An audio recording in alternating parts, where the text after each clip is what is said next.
Good morning, my dear students. Welcome to Narayana Live classes. My name is Sanmesh, and today we are going to see the solutions of class 6th physics assignment, which was provided to you on 17th of June. This assignment is based on the topic electricity and circuits in your CBSE.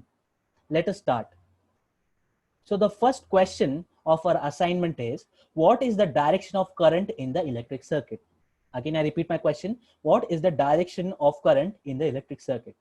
To explain the answer to this question, I have drawn one very simple circuit diagram. As you can see here, a very simple circuit diagram in which I have taken one electric cell.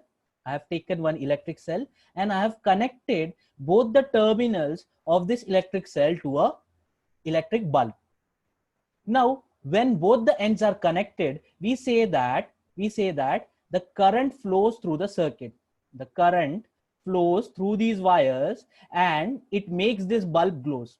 But what is exactly the direction of this current is, as I'm drawing the arrows, as you can see, it is going from positive terminal of my electric cell to the negative terminal of the cell. So the current in an electric circuit flows from the positive terminal of the cell to the negative terminal of the cell. So that's why the answer to this question is, in an electric circuit, the direction of current is taken to be from the positive terminal to the negative terminal of the electric cell. I hope the point is clear. Let us proceed further to the next question. Question number 2 is, what is electric circuit? Again, I repeat my question. What is electric circuit? Basically, electric circuit is a closed loop of wire. It is actually a closed path of wire through which my electric current can flow. Also, we can say that it is a network of different electrical components. In this closed path, when different electrical components are connected, the entire setup, we call it as an electric circuit. Also, just for your understanding, I have taken one simple electric circuit to show you. In that, we have our bulb. This is my bulb. This safety pin acts like a switch, which is used to switch on or switch off the circuit, and I have an electric cell which provides me the electric current. So basically, the electric circuit are the closed loop or a path.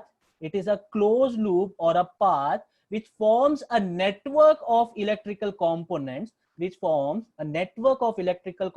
where electrons are able to flow. Electrons are able to flow means the current is able to flow. Indeed, current means the flow of electrons. So basically, electric circuit is a path through which our current can flow. I hope the point is clear. Let us proceed further to the next question. Question number 3 is, what happens to the circuit when the switch is in off position? Again, I repeat my question. What happens to the circuit when the switch is in off position? To understand this, let us draw a diagram. Let us draw a simple diagram. Let us consider a simple circuit in which, again, I have an electric cell.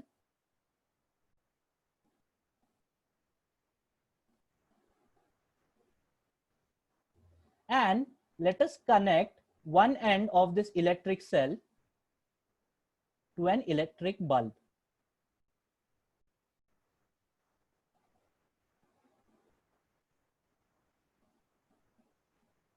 And other end, I am just leaving it hanging here.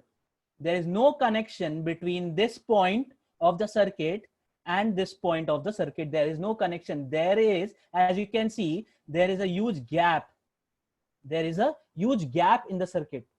Now, if there is a gap in the circuit, we should ask ourselves, can the electrons flow from positive terminal to the negative terminal of the cell? Indeed, we should ask, can the current flow in the circuit? The answer is no. If there is a gap in the circuit, if there is a break in the circuit, we say that the circuit is not complete and the current cannot flow through that circuit. In this case, this bulb will not glow.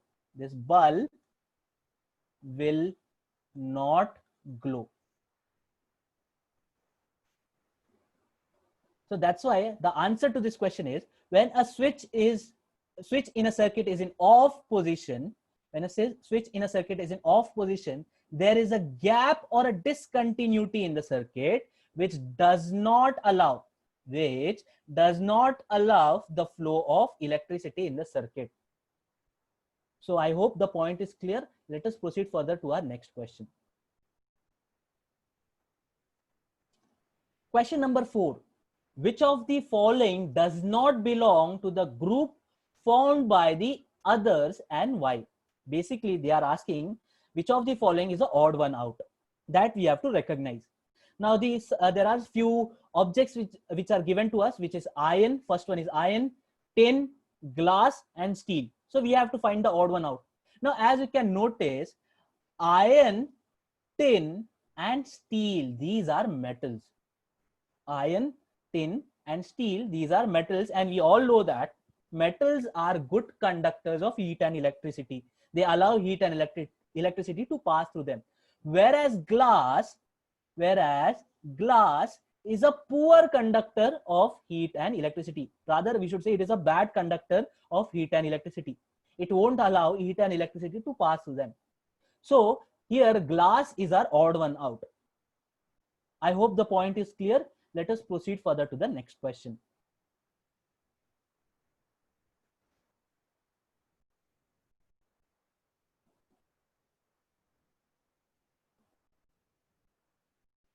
Question number 5. A cell, a conducting wire. Just a minute.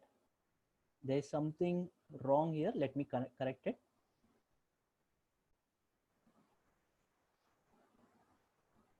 And a bulb. Okay, now it is perfect.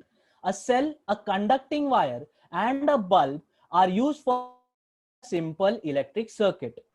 A cell, a conducting wire, and a bulb are used for constructing a simple electric circuit.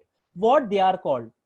So basically, to conduct a simple electric circuit, I have drawn a very simple electric circuit here, in which I have a bulb,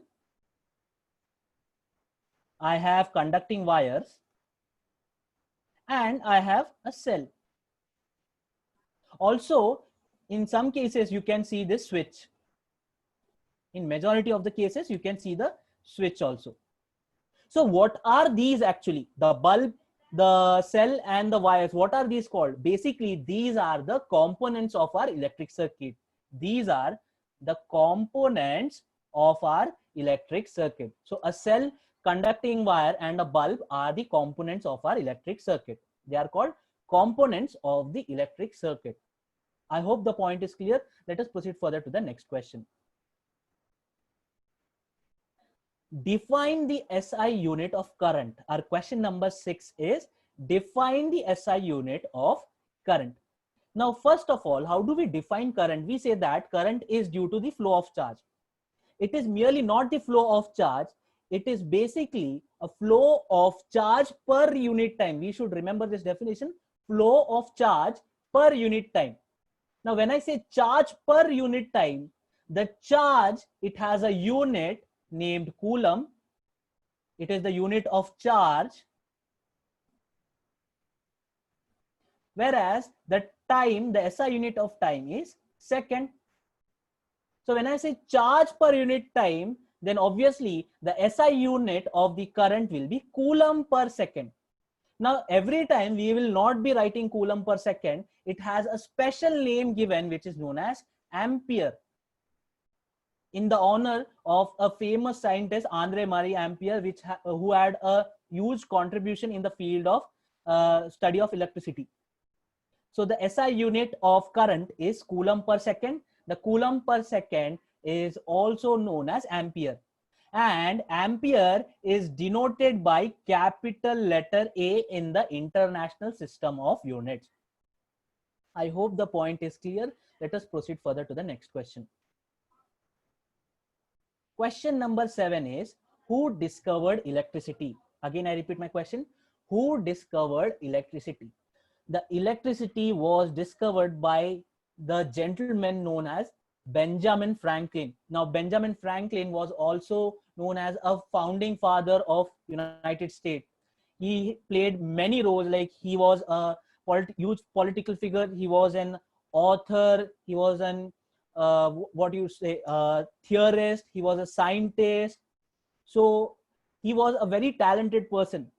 Now, it's not that exactly Benjamin Franklin discovered electricity. Scientists before Benjamin Franklin also had an idea about static electric charges and static electricity, but Franklin was the first one to come up with the concept of positive and negative elements, and the electricity flows between these positive and negative elements. So Benjamin Franklin was the first one to come up with this concept.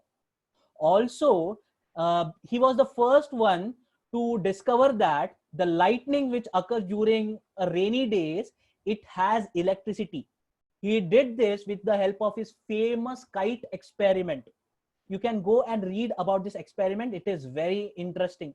With the help of this kite experiment, he proved that the lightning which occurs during stormy and rainy days, it has electric current in it. It has electricity in it.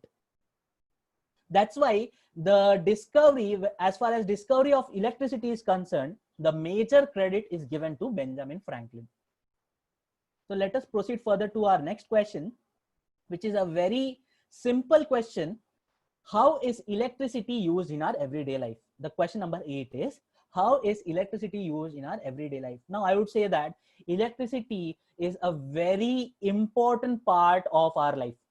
Without electricity, you won't be able to attend your live classes, right?